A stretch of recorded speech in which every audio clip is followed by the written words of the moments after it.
Hello and welcome back to a new episode of TV and Us, a conversation show about the TV series we just can't stop talking about. My name is Jennifer Hahn.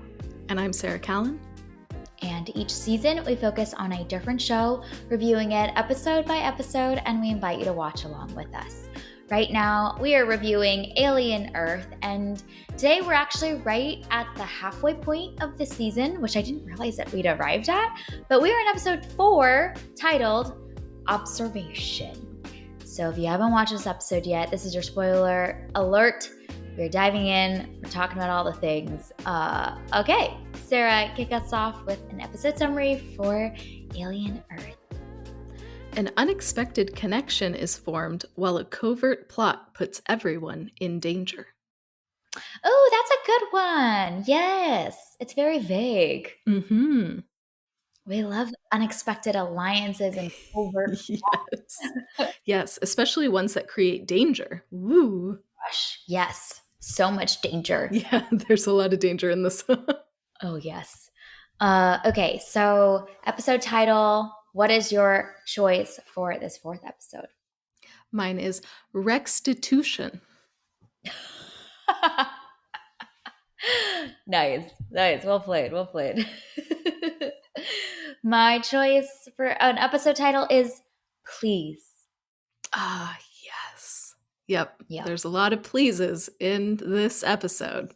Lots of pleases. Lots of people very displeased when people say please. It's true. It's like it's ingrained in our whole lives, like from childhood. You're a small child, and it's like, what do you say? And now Please. you're being punished for saying Everyone's getting please. reprimanded for it. Yeah. Oh, I loved that little bit of irony, that reminder of they're all kids. And so it's just instinctive for them to say please. And all the adults are like, bah, stop it. Yeah. No, they're offended about it. We'll have to talk about some of those moments. There's some really good stuff there. Okay, well, let's dive in at the halfway point. I don't know if you felt like that. I don't feel like we're at the halfway point. I feel like things are just beginning. So they're going to have to wrap this up fast in the next 4 episodes, but tensions are rising, stakes are rising, people are making choices. What were your thoughts about this episode as a whole? Yeah, I think for me, this is another one of those kind of laying the groundwork episodes, where we're getting from the wreck. We've gotten through all of that. Now we're at the lab. What are we doing now? Like this just felt like we're moving from post-wreck to wherever the next episode is going. And really just setting up more tension, like you said, between all of these characters. So it's fine. For me, it feels though like everything is simmering in the pot, and I'm ready for something to happen. It's really where I'm at. Is we know all of these tensions that are forming between these characters. We know some of the dangers with these aliens and that they're being kept there. We know what's going on with Morrow, and there's, an inflection point that we're getting to. Like, I'm ready. I'm ready for us to get there. I'm ready for things to go wrong and go absolutely haywire. So in that sense, I think this episode was effective because I'm like, okay, let's go. I'm ready for something crazy to happen. So like building that tension, but I'm ready for it to get here. Yeah, agreed. The pot is simmering. We're ready for it to absolutely explode in the next episode, or the next few episodes at least. I really liked this episode. I think out of all of the 4, this is probably my favorite, and maybe it's just the things that I am excited and get fixated on and love to see. But I feel like there's so many characters that are making choices that have real stakes and they're having to put something on the line. And I think that is really exciting. Even a lot of the Wendy moments, like I feel like I've been like, Wendy and Joe are so boring, but actually they're really making choices that feel like there's real implications to them. And I think that's why this episode is very exciting, because every subplot line is pushed forward in some significant way. I loved getting to see this duality between the way that Boy is manipulating Wendy and Morrow is manipulating Slightly. There's so much to unpack there. I found that all to be really fascinating, and especially the ways that both of them are using their manipulation and using logic within them. I think that's really fascinating, especially in this world that's about AIs and what's a human and what's a machine. Like they are simultaneously using emotion, but it's presented through these like very clear logical leaps to lead their prey to the conclusion that they want. And I found that to be really interesting. To understand both how Boy and Morrow are wired, but also like what seems to be the rules of how like people can be convinced in this world too. And I don't know. There's so much there to like sink my teeth into, and it really feels like tensions are rising, stakes are rising in this episode, which we love to see it. Yeah, yeah. You see some of those kind of like disgruntled murmurings that we maybe have felt or we got like whispers of in the first couple of episodes, and now we're having like full on conversations, and we're seeing. I appreciate that in this episode we also see the effects of this this world, this new process, Yeah. these synthetics, and Mm, what life is actually like for them. So I like how this episode brings in those complications, and everything isn't just great, but we're seeing emotional complications, physical complications, interpersonal complications. Like everything is now complicated. Nothing is simple in this world. Nothing is straightforward in this world. And so I'm curious to see where some of those things will lead, because I think it's setting up some really good mm. conflict and some interesting things to explore kind of down the road. Yeah, we are really teetering on this balance point and this shifting point where, for most of the show so far, the people are in control of the machines and the synthetics. And this episode feels like that tipping point where, oh no, I think the thing that you've created is now becoming more powerful, more intelligent, more influential than you are as a human in this world. And that's so satisfying to see. Like Wendy is becoming more valuable and more intelligent than Boy is. We're seeing Nibs like exact her control and her power and her convictions with this tenacity that is really terrifying to Dame Sylvia. So I feel like that this like balance shifting is now perfectly teetering to the other side. And man, we love to see it. We love to see it. Yeah, I think the piece with Nibs is especially interesting. Like in the last episode, we had talked about how she is asking questions about her identity. She's looking at herself in the mirror and trying to see her like child self. Like there's all of this like deep inner turmoil that we saw her uh kind of grappling with in the previous episode, and then in this episode it just kind of explodes, and we realize that she's not okay, and all of these questions, and even Dame Sylvia like advocating for like, hey, we need to make sure that they are emotionally okay, we need to make sure that they are mentally okay, and Boy is just dismissing it out of hand.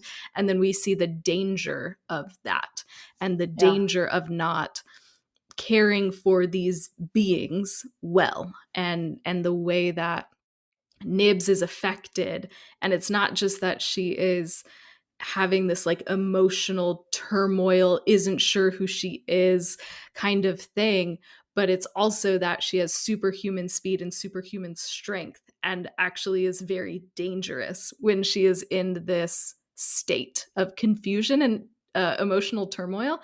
And so I appreciate that we get to see her internal questioning kind of go in this Mm. wild direction that we maybe weren't expecting, as she is grappling with who am I? What am I? Maybe trying to retake control of her body that is now a mechanical thing, but Yeah. she feels like a person, and what that would do to you. Like, I don't know. I appreciate that inclusion because I think the whole premise of putting a human consciousness into Mm, a mechanical thing, like that raises all sorts of questions. And I like that mm. this show is maybe starting to play with, this actually isn't a good idea and this would really mess people up. So let's think about the ways that it would mess a person up.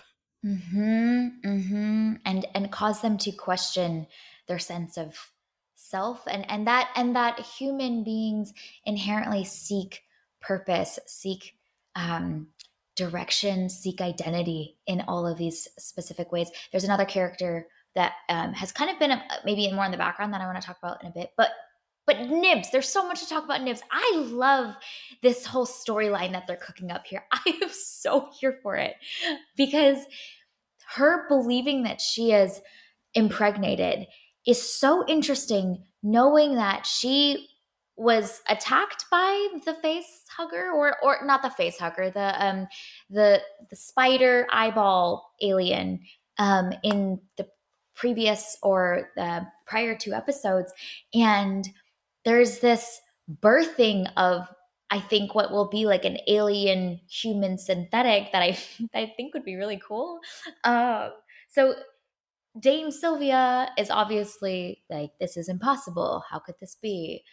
But she, but with the aliens, like there is like a rebirthing process that the aliens themselves have the capability to do. So it's not that far off to believe that the alien and the human can become one as well and fuse together in this way, or that the alien has now inhabited her body and is just using it kind of as a host place to rebirth and have enough, I don't know, like energy and calories to rebirth again, because it's paired with the entire scene of that spider tentacle alien doing that with the goat.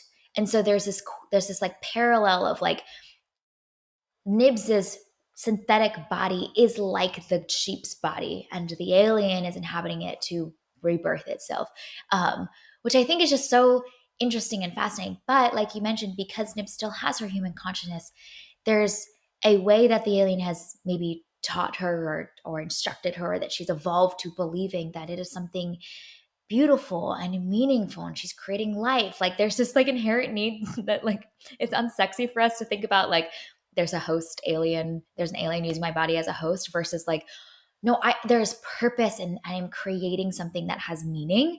And she has that like aptitude for that from the beginning, and wanting to have a name and questioning the name piece. And so it's neat to see that like trickle out in this other context and scenario with um, her being infiltrated by an alien.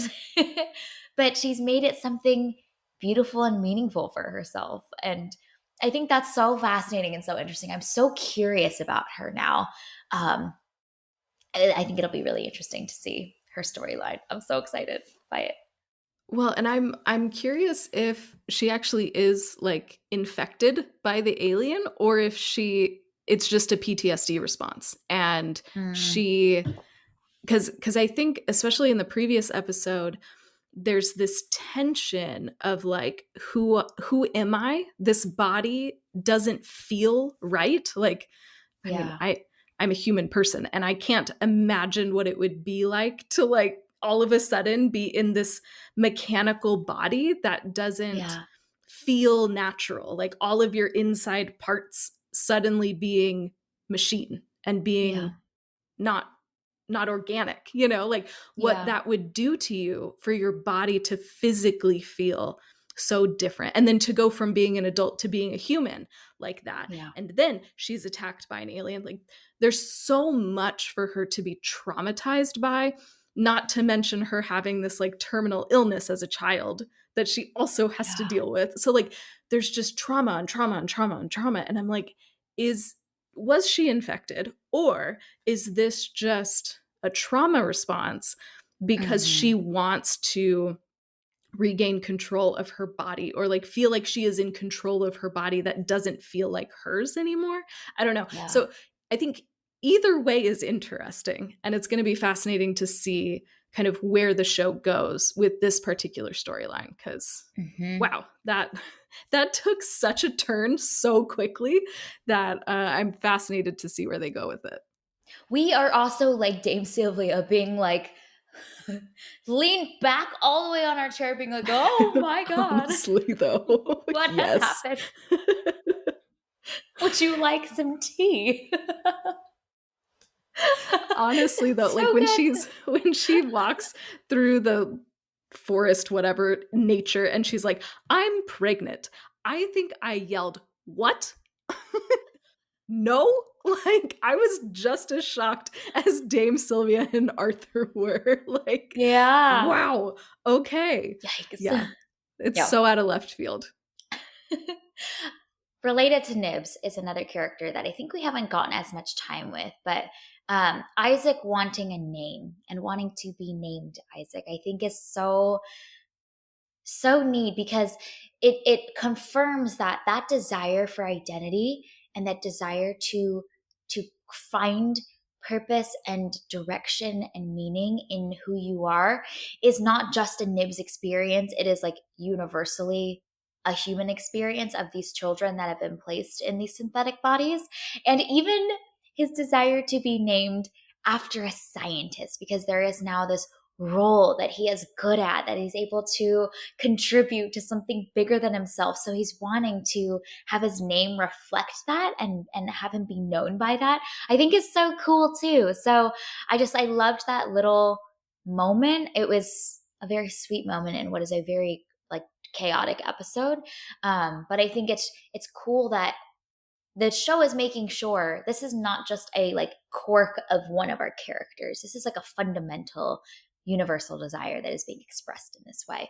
And we also get to see Moro and Slightly talk about their names, their given names from their family and people that have loved them. And so just the theme around names that the show is fixated on, I love it. And I think that there is something powerful in that that we do fixate on and seek something to like give us something that gives our sense of purpose and identity, and reclaiming identity that has been stripped of us. Like it's all in there, which I think is so cool.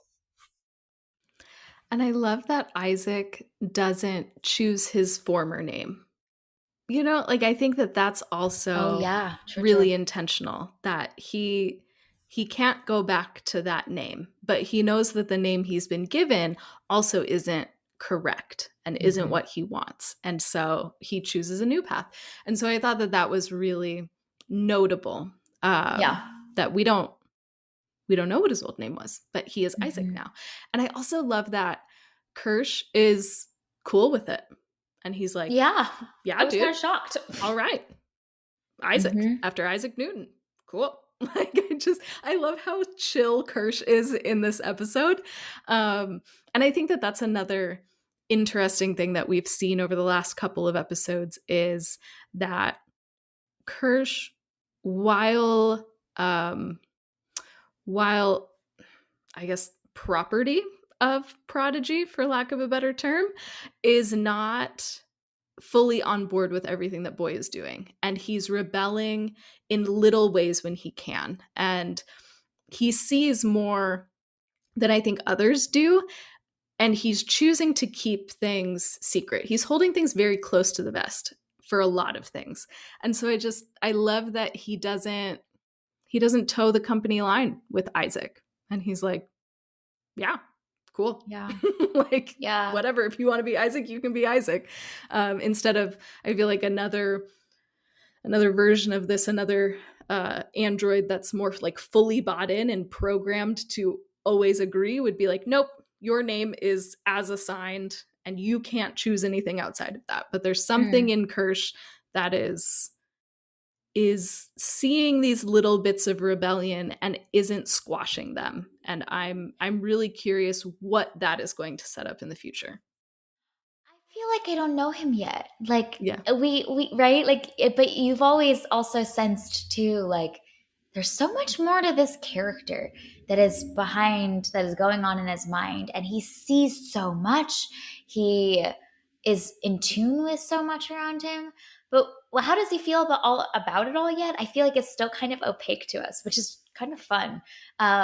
He also has so much power in the position that he's in, like whether or not the alien eggs are experiment on it or not, whether he chooses to listen to boys instructions or not, like he has a lot of sway in this world. And so I just, yeah, that feels like something is stewing there too with Kirsch, because I was also surprised that he was okay with it. I thought he was going to say, go, you have to keep your name, or you need to go talk to Boy to submit like like, I'm not the decision maker, sorry, as you do in corporate environments. It's like, sorry, I can't say yes or no. But he says he's almost more encouraging of it in tone, not just okay with it, but there's a slight like positive in it. And there's also all these like random shots sometimes where it just feels like Kirsch is watching Boy and feeling like something, disagreeing with so many of the choices there. So Kirsch is kind of a loose cannon. Not sure what he's going to do next. Kind of a question mark for us, too. Yeah, yeah, and I feel like you see a lot of that questioning with how he's dealing with Slightly. He obviously Mm. knows that something is up with Slightly. Then he is able to hear the conversation. He knows what's going on between Slightly and Morrow, and is asking Slightly some like vague and probing questions. So I'm curious to see what Kirsch is going to do with that relationship, and that he knows what Slightly is doing. He knows that Slightly is being manipulated, but how is Kirsch going to respond to that? Because he doesn't immediately shut it down, Like he could have talked to security or talked Go tell to, Boy. yes, Yeah. or go tell Arthur and shut that part of Slightly off. Like there's a lot of thing that Kirsch could do, but instead he just listens and observes and collects data, which is a very like scientific method way to go about things. So maybe that's how Kirsch is programmed, is to just gather information. I don't know, but I'm curious to see what he's going to do with these kind of bombshell revelations that he has. Well, and especially because he clearly knows that Boy wants to keep the eggs and wants to keep the species, and that is his goal. And he's now uncovered multiple days of information, what seems like days, of a threat to that. But he has not disclosed the threat to the person that he knows has a very clear objective that this is in contention with.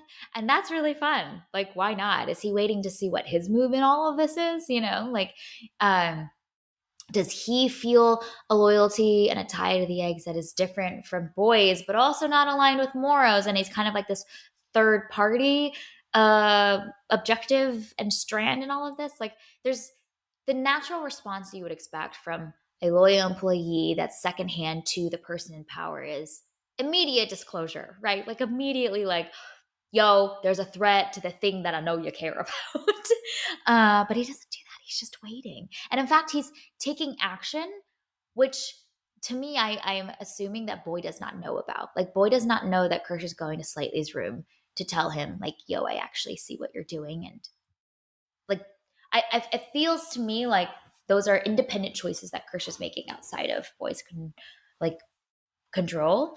So yeah, we'll see what happens. But time is ticking, a plan is hatched, and so kind of the time pressure is going to allow for, I think, the next episode to be quite explosive, because everyone's moving in on this one thing, and Morrow is looking to make some moves. Slightly is ready to make the moves.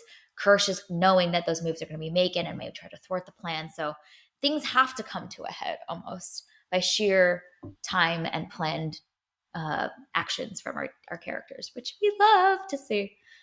Yes, yes, everything is going to converge soon. Mm-hmm. The other bit about Kirsch, and then we could stop talking about him. But the other bit about him that I keep thinking about and kept thinking about during this episode specifically is, I think it was episode 2, where he was able to plug into the Utani ship, and so that is still in the back of my mind of, Oh. is Oh, Kirsch a what do you mean? Utani droid Ooh, or whatever? yeah. So that's still in the back of my mind. Is Kirsch playing this like long game? Is he a double agent? Is he a triple agent? What is Kirsch like? So that's still That's back there, fun. and I'm curious to see what they're going to do with that, because they're just he's so interesting to me, and I know I keep hyper fixating on him, but he's very interesting, and I think that he has the potential to be such an influential character when he finally decides to start making moves. So I'm ready for that. Yes. Oh, I love the idea of him being a double agent. That would be That'd be so fun. so fun. I'm He's ready. also he's also just like still such a question mark, and it's actually quite impressive that we seem to know very little about him while him being so present in so many of the episodes, because Mm-hmm.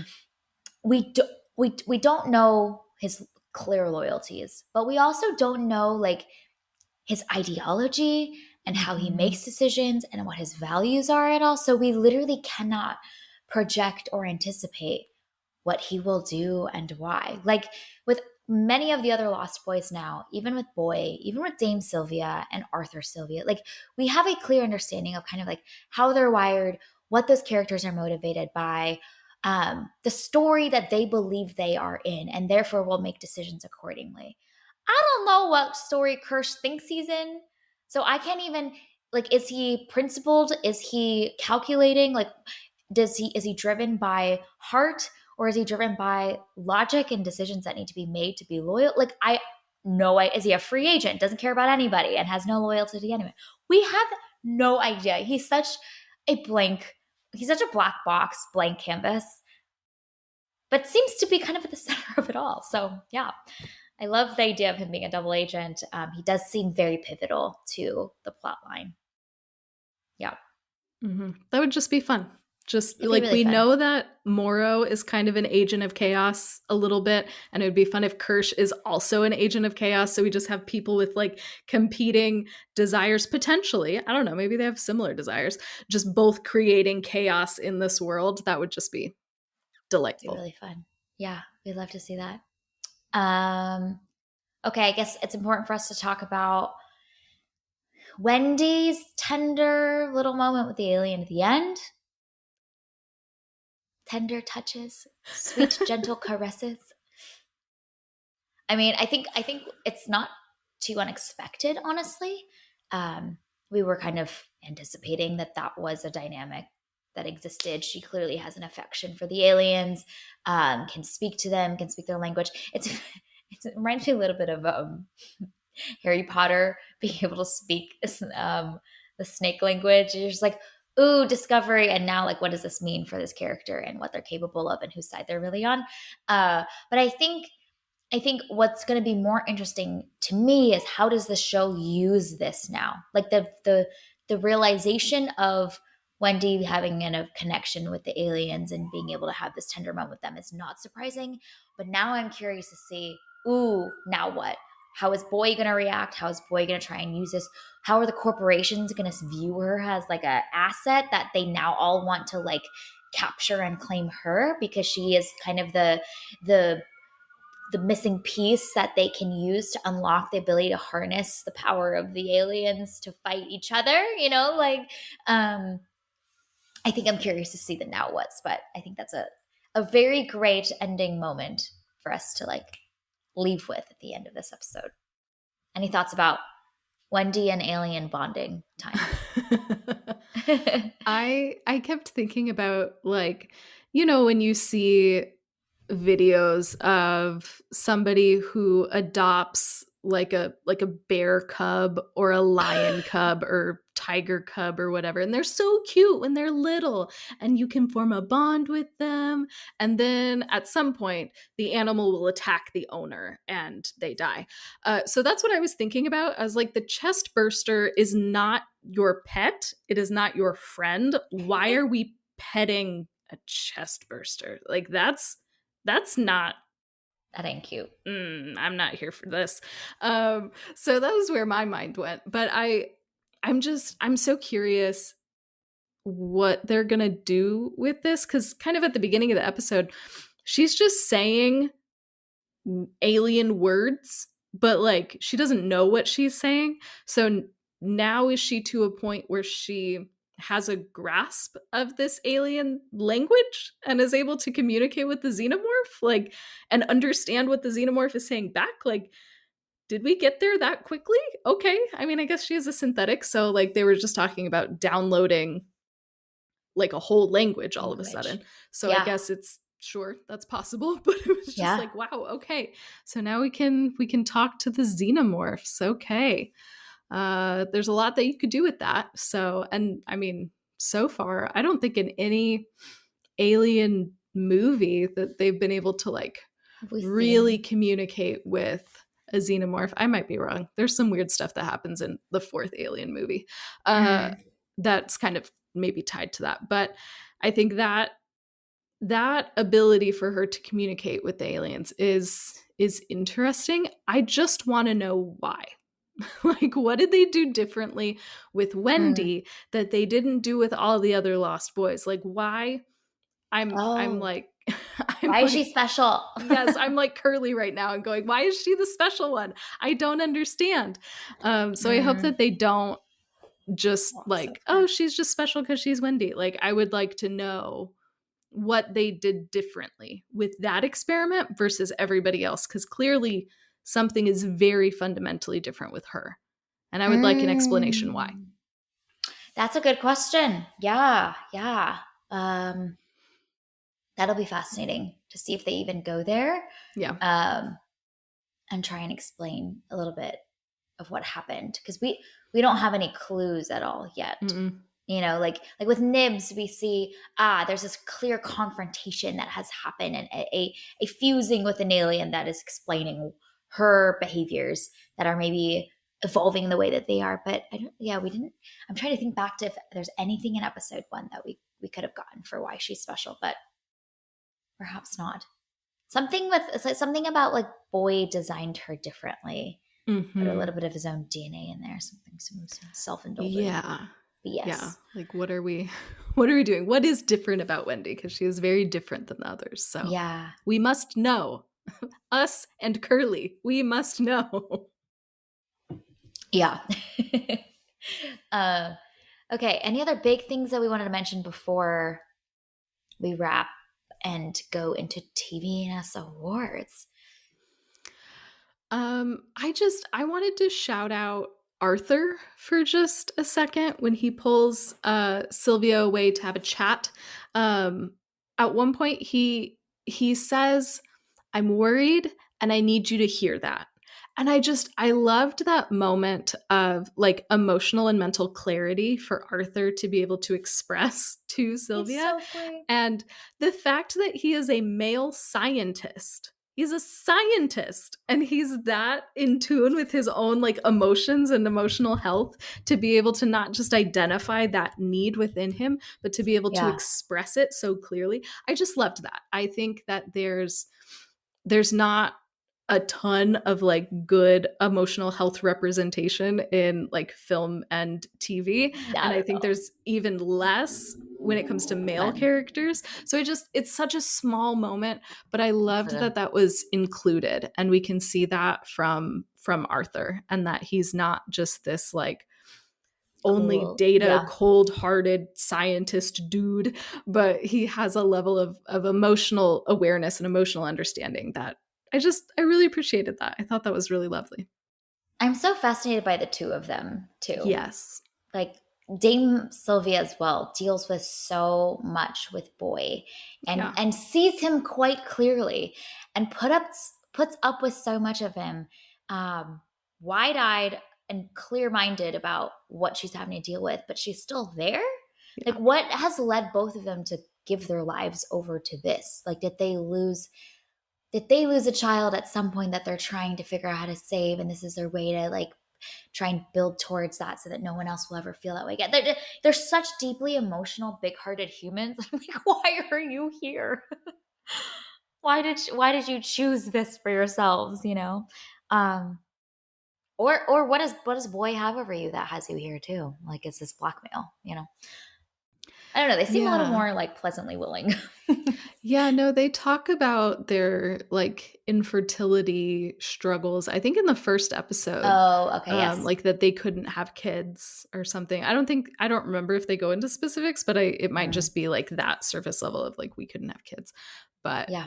yeah, it feels like there's a lot there because they seem like genuinely, like, good-hearted people, and they're Yeah. working for this evil organization that's doing all of these shady things, so it's like, you don't belong here. Like, Yeah. can we get Yeah. you a different job, maybe? Yeah. Yeah. We'll see. I know maybe we'll learn more about those two Yeah. characters eventually.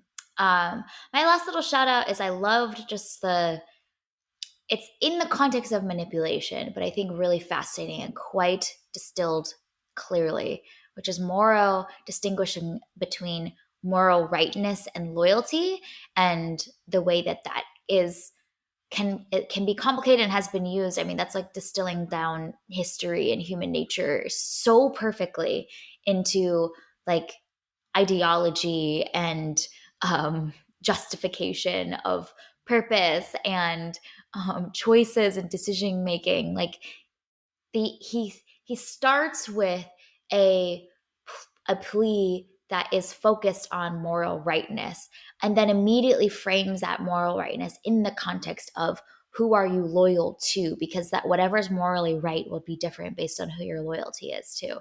And it was neat because I feel like we hear about these concepts typically in these like very impassioned speeches and manifestos given by leaders to, ignite and inspire the people to follow in their direction and ride off into battle.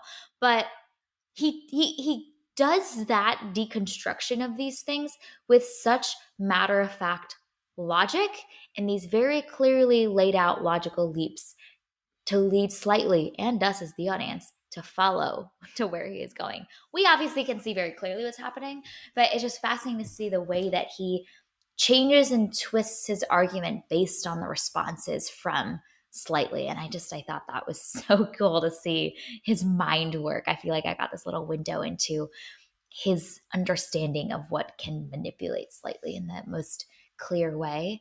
And so I loved thinking about that dichotomy between morality and loyalty and how those things are so deeply intertwined and cannot be um, disconnected from each other in any meaningful way. Yeah, that conversation between Morrow and Slightly is so interesting, and I think it it's an interesting conversation. It's a sinister conversation, and then it becomes even more sinister when you remember that Slightly is a child and Morrow Yeah. knows that he's a child. And so it's, Ah, like you're watching it and you're like, "Oh man, Morrow, you're being shady, you're being manipulative." And then you remember that Slightly as a kid and it's like, "Oh no, this is like downright evil what you're doing right here. This is horrific." And then Morrow finds his mom. He uses Slightly's yeah. information and Slightly's disclosure of who His he name. is, giving this most like personal, vulnerable thing. And then Morrow immediately turns around and uses it against him. I'm like, that is messed up. Oh man. Ugh, it was so good Yeah. though. It was so juicy to watch, but the whole time I'm just going, no, this is so bad. Well, and it's also really fascinating because Moro chooses to be vulnerable first and share Yes. his name to create this sense of safety. Oh, Hmm. it's so scary. It's so calculated. Yeah. But he chooses to step out and show himself. Hmm. Uh his name might not even be what his name is, honestly. At Right? this point, like it's just like close your eyes in the baby book and like my name Yes. is Michael. Like it doesn't matter. It doesn't matter, but the emotional effect to get the information he needs from his target Hmm. worked. Yeah. Well, no, It's it's so so juicy funny. watching Moro move. Yes. I loved I love it. watching that. And like in that moment when he's asking Slightly for his name, I'm going, you just lie. You just make up a name. Yeah. But then it's like, no, Slightly is a kid and he's a really, really trusting kid. So of So true. course he's not going to make up a name because he's not like his brain doesn't go there. And so I think that that just makes that whole thing even more tragic because with my cynical adult mind, I'm going, don't trust this dude, but Slightly doesn't have that in him yet. He's not jaded yet. And so then it's just so heartbreaking to watch. But man, Moro is good. He knows what He's he's so doing. good. He's so good at what he does. Yeah. The actor that plays Slightly is doing an incredible job selling the emotions of every scene too. That I believe it too. Like this is a small, vulnerable child in a teenage body, just trying to do the right thing. There's an earnestness about Slightly that is so endearing. Just wanting to do the right thing with his friends, for his family, and just being led so astray, being truly preyed upon. But Moro, it's quite fascinating to watch Moro do his thing and move in this world. He's good at what he does. All right, TVNS awards. The first category is most human. What is your choice for this one? I actually want to give it to Moro for making such a dad joke about Arush's name when he sings Arush what? I thought that was so funny and such a dad joke. Like that's such a dad thing to do. So yeah, that to me gets that award. And when we know that he is a dad, He so is it a dad. works. He's just a dad. Mm-hmm. My choice for most human is Isaac wanting to be named after a scientist. Oh, It's so it's so childlike. good. Yes, we love it. Yeah. I remember as a kid, like with my friends being like, if you could pick any name for yourself instead of Jennifer, what would it be? And we'd just like Mm-hmm.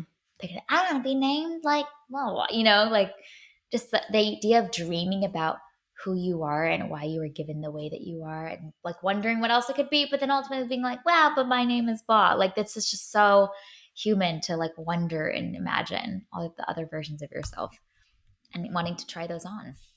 Okay. Mm-hmm. Down to Earth moment is the next award category. What is your choice for this one?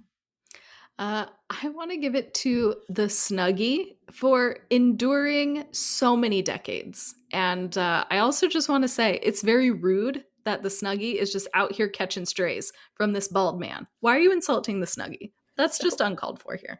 it's It's so great. funny. It's so random. It is so random. Like I'm just imagining this like screenwriters in a room being like, wait, wouldn't it be funny if like dang, getting Yeah. flamed out here without knowing. Right. My choice for down to earth moment is Arthur and Dame's peaceful walk through the gardens. The show is so deranged that honestly, I was like, I need a moment with them, with the two, like, maybe most sane people on the show from what we've seen so Mm-hmm. far. Having a nice gander, down together, in relationship, together, chatting away. It's rudely interrupted by a declaration from Nibs about being pregnant, Yes. but for the few moments we got it, it was very nice. I just breathed a little Mm-hmm. in that time. And it was nice to be outdoors too, Yes. in nature. Neverland. Like this rich green foliage. They're just tucked into some trees. Like, oh, it was so nice to be out of either a spaceship or this like compound Or a inside lab. business. The lab. Yeah. Oh, Yeah, those trees were great. they were really great. Okay, most haunting line of dialogue. What is your choice for this one? I have two options. They're both from Boy, and I'm trying to decide which one I want to do.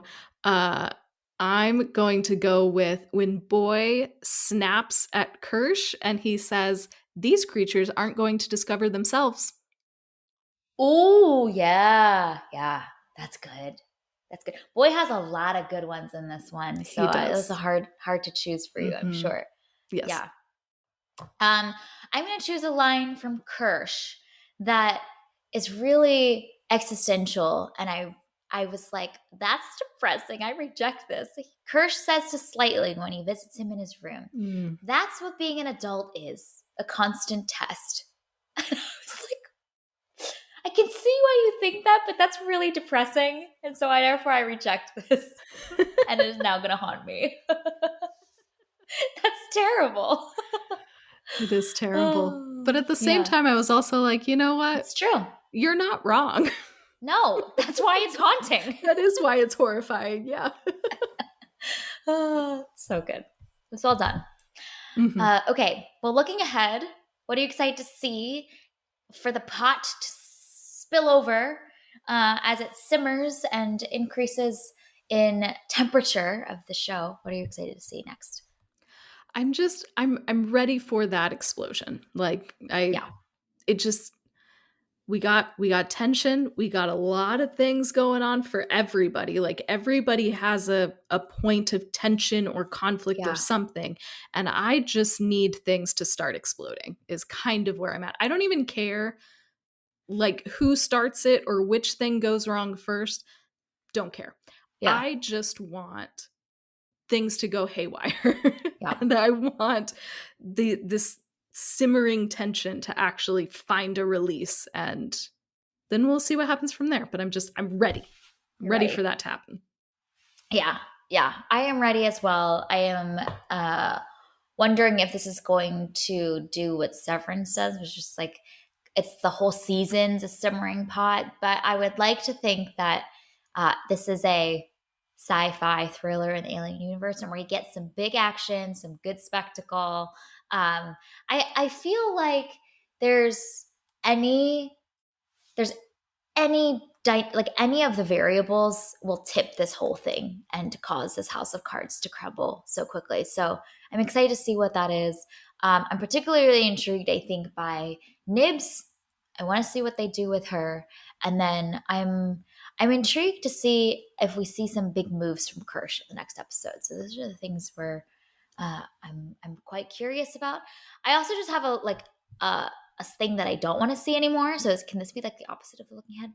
I think there are too many of those like fade, cross Ugh, overlay, I dissolve hate it. things that Yeah. I think is just really cheap. And they use it so like used a little bit in the previous episodes with like, okay, we get it that Morrow and Slightly are talking to each other. But they used too many of them in this episode with like Wendy and the alien. And I would like to see less of these overlay things because I feel like it's just cheap visual storytelling and I reject it. And I was getting annoyed with it by the end of the episode. So less of that, please. Thank you. Yes, agreed Okay. 100%. I was so annoyed during those conversations between Morrow and Slightly, and I was like, can we find literally any other way to communicate this? We know that Slightly can hear Morrow in his head. We know Yeah. this. It's been established. You can do Yeah. that like once or twice and remind us maybe, but like we don't need that for the whole conversation. And then like you said with Wendy too, and I was just like, can we find anything else to do, please, for the love?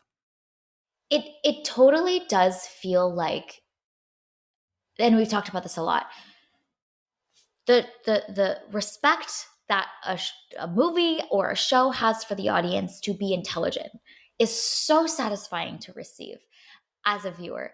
And these just feel like we're not an idiot. You know what I mean? Like we know that these two are talking through the little chip in the neck, and we know that Kirsch can hear. So just even if you just do hard cuts, cut to Slightly talking, cut to Morrow talking, cut to Kirsch listening and hearing it. That's already obvious enough. You know what I mean? I'm just like, maybe they were just trying to be artsy and cool and ethereal with it. I don't know, but I'm like, we don't need it. It's cheap. It's just cheap, and I don't like it. Hmm.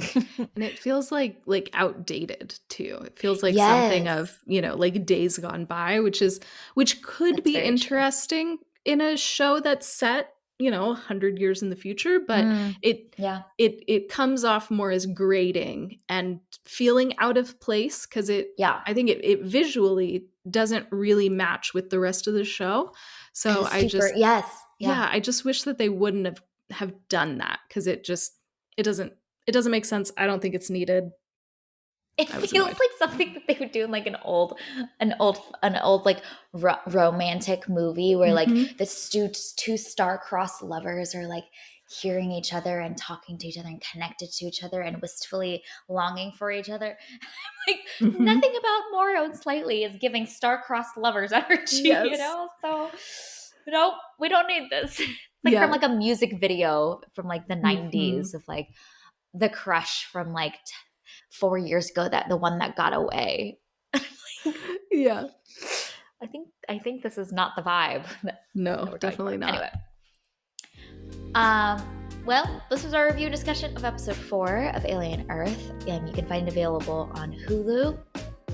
Safe to say it, I think our like sentiments about the show is like warming and increasingly positive as it is unfolding than where we started this journey. So I suppose that's good.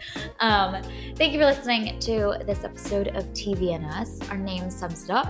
We're big fans of TV and the powerful ways we can connect with each other and the world around us. This podcast is about all of us and our shared stories. So everyone is welcome here.